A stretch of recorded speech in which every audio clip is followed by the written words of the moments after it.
manejos económicos por parte de la dirigencia política que convirtieron a la Argentina en un país en el que ganar plata estaba mal visto e incluso era hasta peligroso. Durante décadas, la política alimentó un Estado gigante que cada vez gastaba más y avanzaba sobre el bolsillo de los argentinos a través del cobro de impuestos. Como eso no alcanzó, se dedicaron a emitir moneda para financiar el déficit fiscal.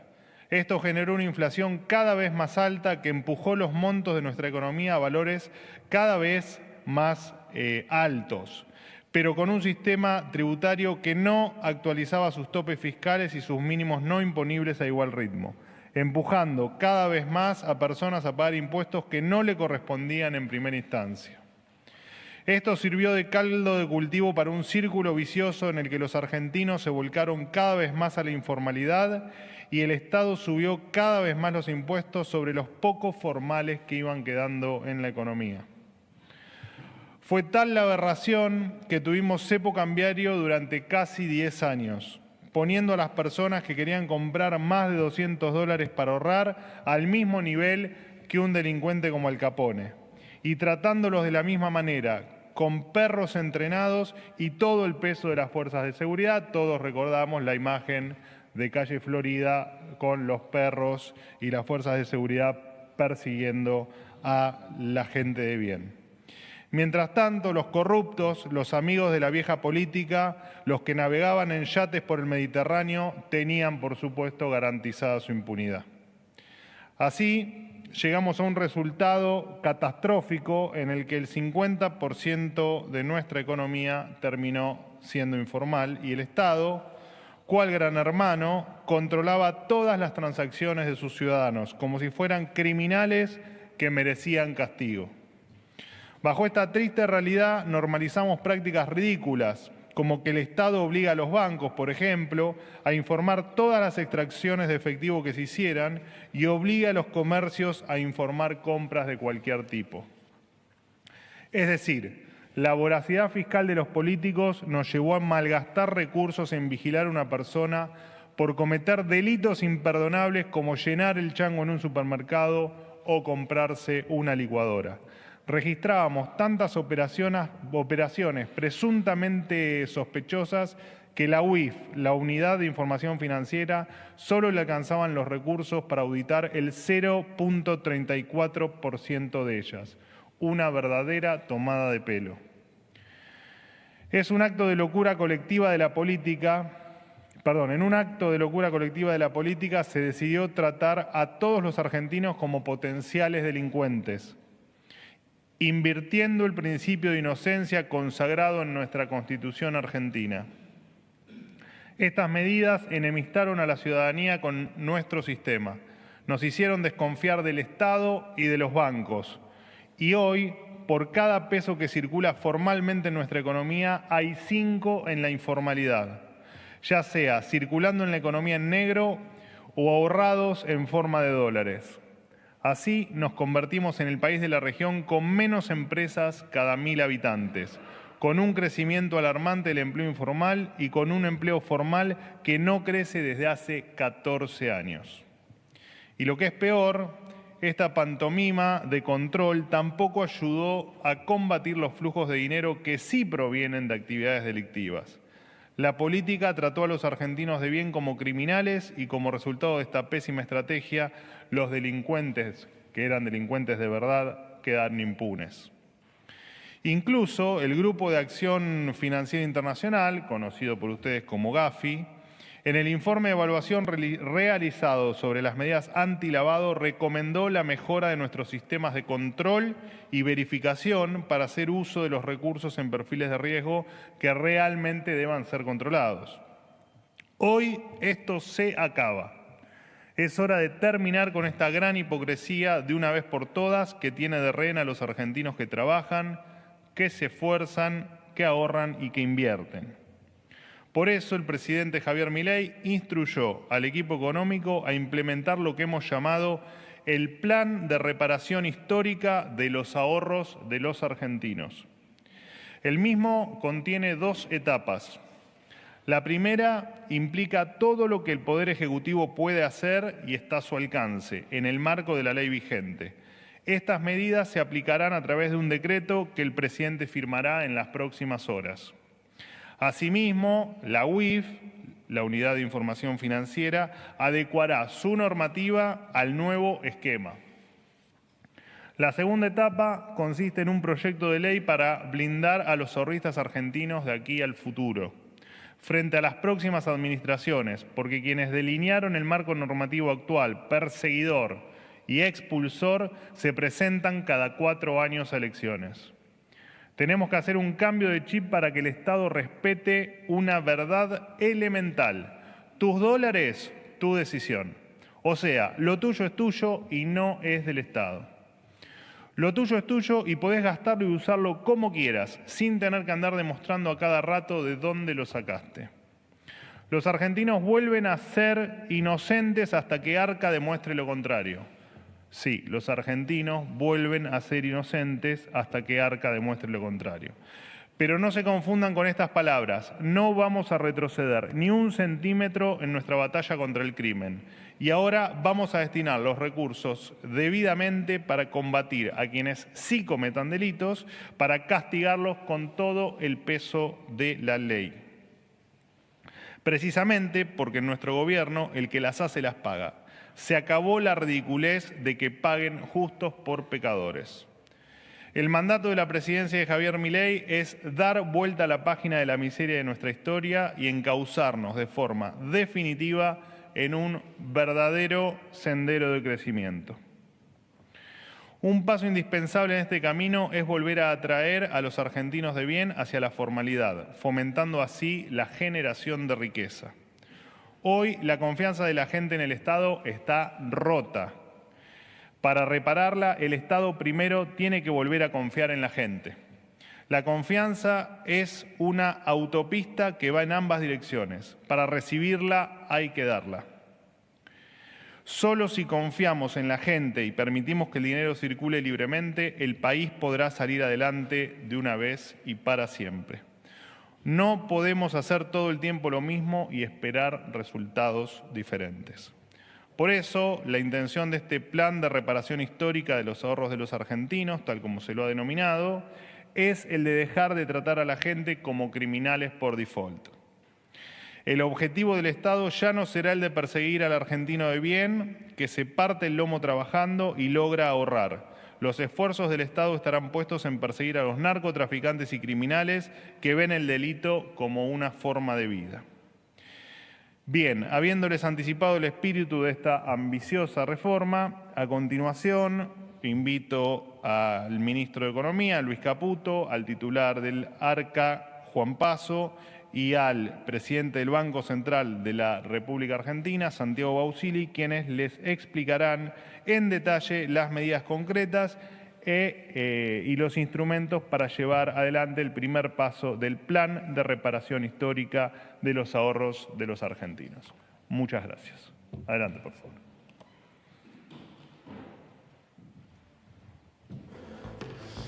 Bueno, tu dólar es tu decisión, acaba de decir Adorni. Ahora va a hablar el ministro de Economía. Vamos.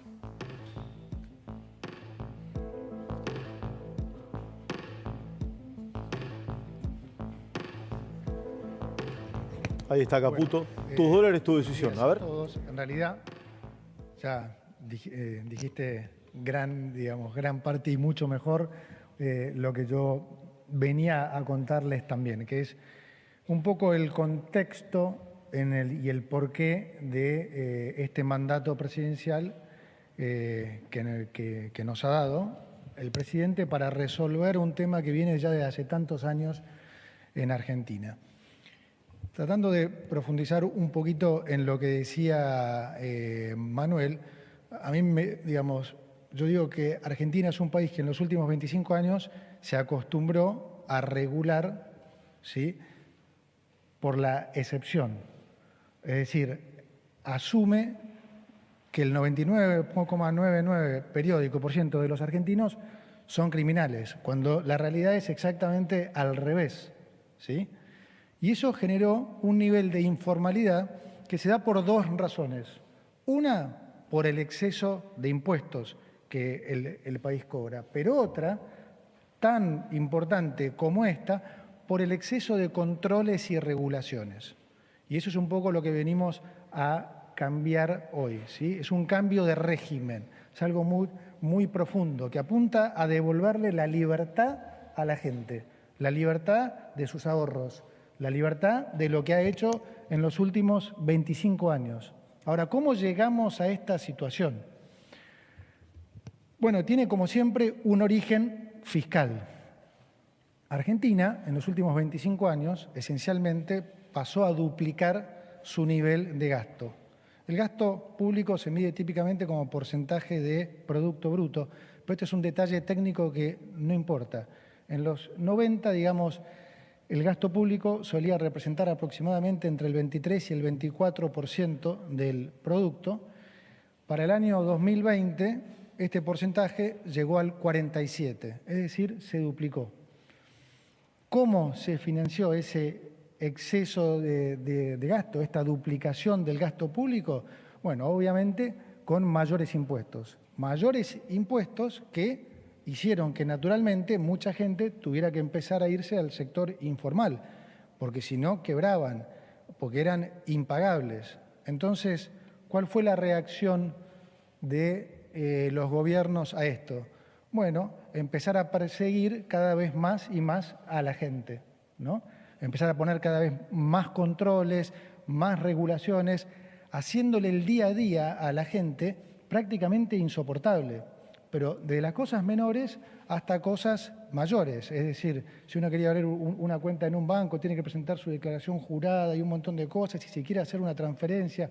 El otro día me contaba una persona que conozco mucho que en uno de los bancos más importantes, donde él es una persona de muchos recursos, y es uno de los probablemente clientes más importantes de ese banco, cliente de hace 30 años, le estaba girando 750.000 pesos a su esposa. Tenía que justificarlo. Entonces, digamos, ustedes conocen cantidad de ejemplos, desde ir al supermercado y que les dividan los tickets en 3 y que tengan que mostrar el DNI porque sale 90.000 pesos. O sea, se llegó a un nivel de locura en esto que realmente a la gente se le hace insoportable tener que lidiar con todos estos controles. Esto entonces hizo que cada vez más gente se fuera a la informalidad, ¿sí? Porque ya además de los impuestos están todos estos controles y presentaciones que se hace insoportable. Entonces, ¿en qué deriva esto? Gastamos más. Cada vez más gente se va a la informalidad, cada vez recaudamos menos. Gastamos más, recaudamos menos, tenemos mayor déficit. Ahora, no podemos seguir financiando ese déficit con suba de impuestos. Entonces viene lo que decía muy bien Manuel. Empieza el financiamiento con deuda, pero sobre todo con emisión. Y como ya explicó muchísimas veces nuestro presidente, ¿qué pasa cuando se empieza a emitir dinero en exceso? Se devalúa la moneda contra el resto de los bienes, ¿sí? Entonces, se empieza a generar mayor inflación y mayor devaluación, ¿no? ¿Y cuál es la reacción nuevamente del Estado frente a eso? Bueno, poner controles. Entonces, controlemos precios y pongámosle cepo al dólar. Entonces, a raíz de esto, empezó a pasar que la gente también que tenía ahorros en blanco también tenía que empezar a irse al canal informal porque tampoco tenía forma de cambiar esos ahorros, si quisiera, de pesos a dólares.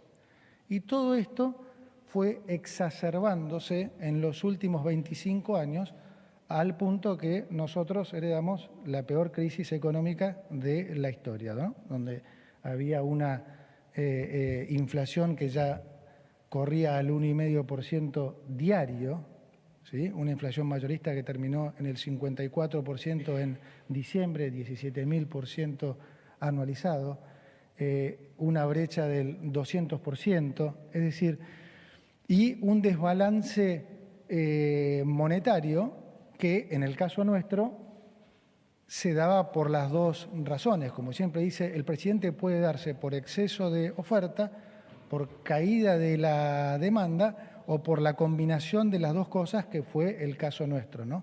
En el último año se habían emitido 13 puntos de producto, había 4 bases monetarias en pasivos remunerados y la gente no quería tener un peso en el bolsillo.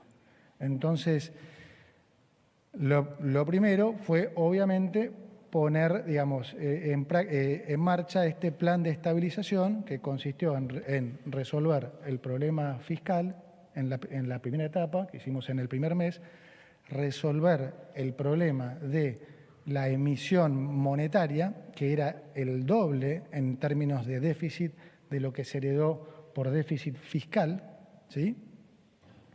Y después la recapitalización del Banco Central. Entonces, ¿cuál es la situación actual? Hoy, por primera vez, estamos en una macroeconomía mucho más ordenada, ¿sí? Es la primera vez en 124 años que tenemos una economía ordenada, pero además hago mucho hincapié en esto porque es importante entenderlo, está ordenada por decisión política, por decisión presidencial. O sea, esto no solo es algo que en términos económicos no hemos visto en 124 años, sino que mucho menos lo hemos visto en términos políticos. ¿Ha habido algún momento en particular que Argentina no tuvo déficit fiscal? 10 años de 124, pero esto se dio en líneas generales porque se estaba saliendo de una megacrisis de mercado. Tu dólar es tu decisión, creo que va a ser una de las frases que va a quedar. El anuncio se sigue realizando, ya lo comenzamos a analizar.